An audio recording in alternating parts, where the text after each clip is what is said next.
दोस्तों, स्वागत है आप सभी का लर्न इंस्पायर पे। आज हम लोग ट्रांसफर ऑफ प्रॉपर्टी एक्ट की बात करेंगे। यार देखो, सबसे पहले कुछ बेसिक बातें समझेंगे इस लेक्चर में, और इस लेक्चर सीरीज को जब तुम कंप्लीट कर रहे होगे तो you will realise that every critical aspect of this particular act you will be like having on your tips. ठीक है, हम लोग हर छोटी चीज को डिस्कस करेंगे। केस लॉज हो, चाहे किसी भी चीज के अलग अलग इंटरप्रिटेशंस हो, चाहे मेंस में आंसर राइटिंग करने का जो एक वे होना चाहिए, किस पर्टिकुलर फॉर्मेट में हमें अरेंज करना चाहिए, उन चीज़ों को भी हम लोग बीच बीच में डिस्कस करते रहेंगे।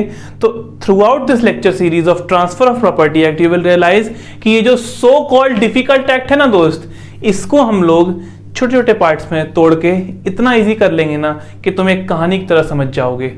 ठीक है, तो चलो इस चीज़ की वजह से हम लोग घबराएंगे नहीं और बहुत बहुत बहुत बेसिक लेवल से शुरू करेंगे कि ट्रांसफर ऑफ प्रॉपर्टी एक्ट हमें पढ़ना क्यों है।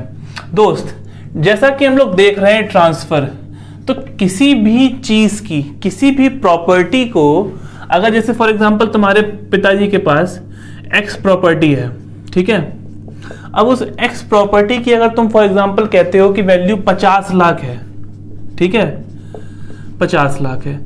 अगर ये 50 लाख वैल्यू में बोलता हूं कि कैसे आप पा सकते हैं, मतलब ये वैल्यू आप कैसे डिटरमाइन कर रहे हैं, ऐसे ही तो कि अगर प्रॉपर्टी तुम किसी को बेचोगे, सेल करोगे, तो तुम्हारे पिताजी को ये 50 लाख रुपए मिलेंगे। ठीक है, सेल में क्या हो रहा है, तुम्हारे प्रॉपर्टी जो एक्स है वो तुम्हारे पिताजी से किसी एक और पर्सन को ट्रांसफर हो रही है। तो ट्रांसफर का हम लोग इंपॉर्टेंस देख पा रहे हैं एक छोटे से एग्जांपल से। ये तो एक बहुत बेसिक लेवल पे तुम्हें समझाया मैंने कि हमें ट्रांसफर ऑफ प्रॉपर्टी को पढ़ना क्यों है। ठीक है, क्योंकि किसी भी प्रॉपर्टी की वैल्यू तभी डिटरमाइन होती है जब हम उसका ट्रांसफर करते हैं या वो ट्रांसफर करने योग्य होती है। अगर कोई ऐसी चीज जो कि ट्रांसफर करने योग्य ही नहीं है, यानी कि किसी और व्यक्ति के काम की ही नहीं है, तो उसकी वैल्यू कुछ नहीं है मार्केट में। इसलिए हमारे लिए ट्रांसफर का पढ़ना जरूरी हो जाता है। ठीक है, चलो अब कुछ फैक्चुअल डेटा याद कर लो दोस्त, लिख लेना अपनी कॉपी में कि ये एक्ट जो है 1 जुलाई 1882 को आया था। एज इट इज प्री में पता नहीं तुमको कितने बार रखा, ये क्वेश्चन मिल जाएगा। ठीक है, चलो ट्रांसफर ऑफ प्रॉपर्टी को पढ़ने से पहले हम लोग देखेंगे प्रॉपर्टी क्या है। ठीक है, हमने ट्रांसफर की कीमत समझ ली, अब हम प्रॉपर्टी को देखेंगे। प्रॉपर्टी दोस्त दो तरह की होती है, टेंजिबल जिसको तुम छू सकते हो, महसूस कर सकते हो, और इंटेंजिबल जो कि इसका एग्जैक्टली अपोजिट है, जिसको ना तुम छू सकते हो ना महसूस कर सकते हो, बस तुम्हारे पास इसका पता होता है, मतलब कि ये है, एग्जिस्ट कर रही है। फॉर एग्जांपल अगर हम देखें कि हमारे जितने भी आईपीआर के अंदर राइट्स हम जनरेट करते हैं, इंटेलेक्चुअल प्रॉपर्टी राइट्स, यानी कि अगर हम किसी की चीज के ऊपर कॉपीराइट है हमारा, ठीक है, पेटेंट है,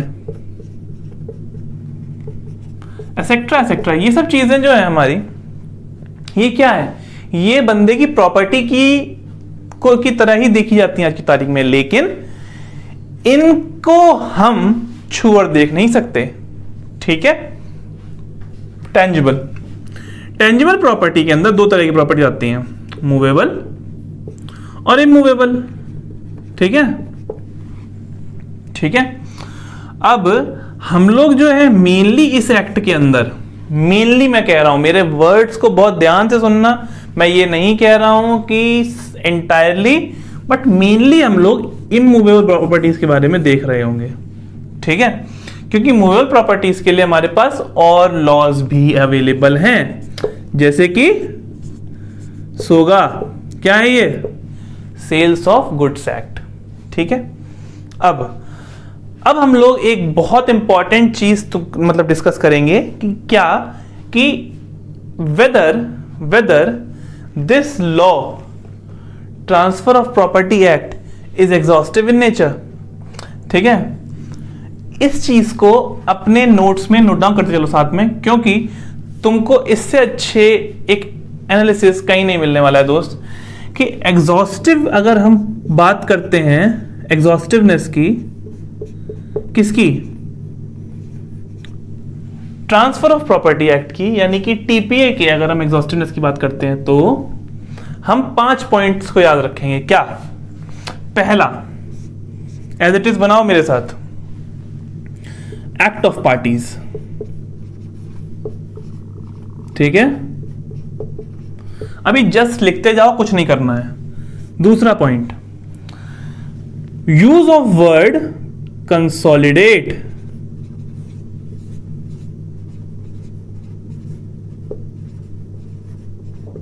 ठीक है, तीसरा, एग्जिस्टेंस ऑफ प्रीवियस लॉज।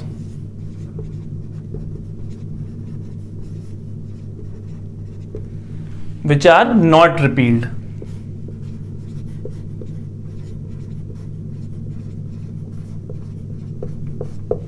ठीक है, चौथा पॉइंट हम देख रहे हैं जो वो है हमारा पर्सनल लॉस का।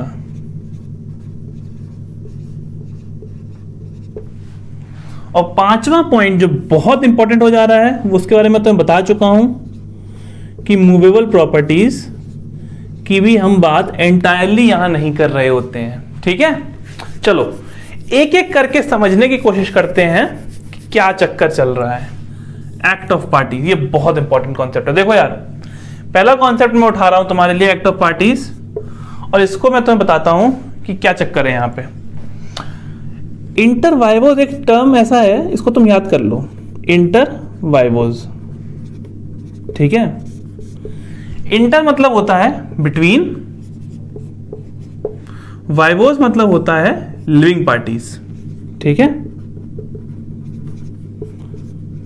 बेयर एक्ट उठाओ भाई, सबसे पहली लाइन देखो, वहां तुम पाओगे कि this act is limiting it's scope with in its preamble by saying कि ये चीज भाई जो ट्रांसफर्स को गवर्न करेगी वो केवल बिटवीन एक्ट ऑफ पार्टीज होगा, यानी कि बिटवीन लिविंग पार्टीज होगा। यानी कि बंदा अगर मर जाए तो उसके बाद अगर कोई और ट्रांसफर कर रहा है या उसकी प्रॉपर्टी का जो ट्रांसफर हो रहा है वो चीज इसमें गवर्न नहीं होगी।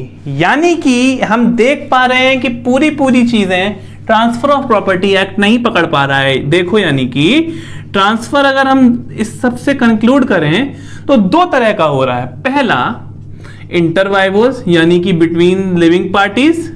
ठीक है, यानी कि bye act of parties. Okay, done. और दूसरा हो रहा है बाय ऑपरेशन ऑफ लॉ।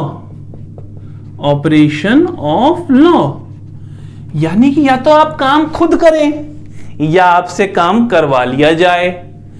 ठीक है, अगर आपसे काम करवा लिया जा रहा है यानी कि आपके इच्छा के विरुद्ध भी आपसे ट्रांसफर हो तो वो ऑपरेशन ऑफ लॉ हम कह सकते हैं। ठीक है, जैसे for example by decree of court.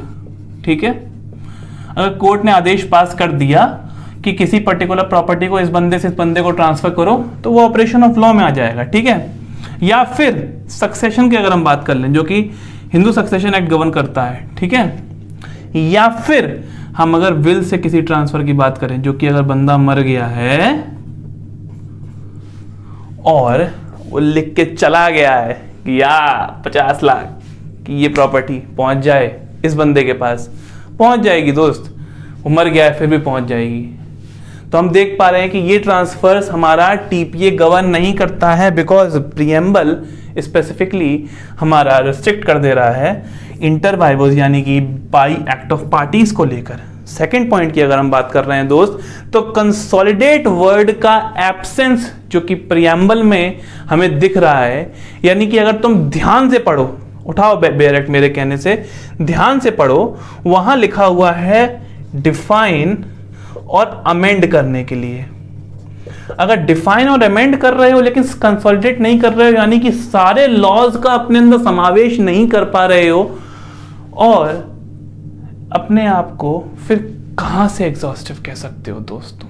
ठीक है, मतलब कि there must be some other laws other than this relating to transfer of properties which are not in this, hence the word consolidate is not used here.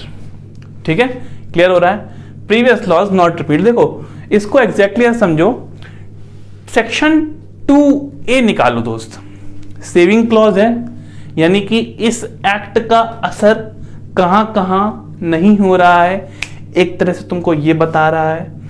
तो जो कि previous laws हैं, पहले बनाए गए नियम, वो ऐसे जो कि रिपील नहीं करे गए हैं, मतलब इस एक्ट के आने के बावजूद इस एक्ट से पहले वाले कुछ ऐसे लॉज जो कि रिपील नहीं किए गए relating to transfer of property, then they will prevail and this law will not touch them.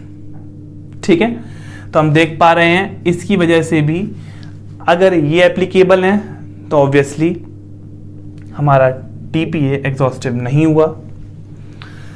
Personal laws की अगर हम बात करें, मुस्लिम लॉज को देखो तो मुस्लिम लॉज अपने आप को हर जगह से टोटली सेग्रीगेट करके एक डिफरेंट सिस्टम बनाए हुए हैं।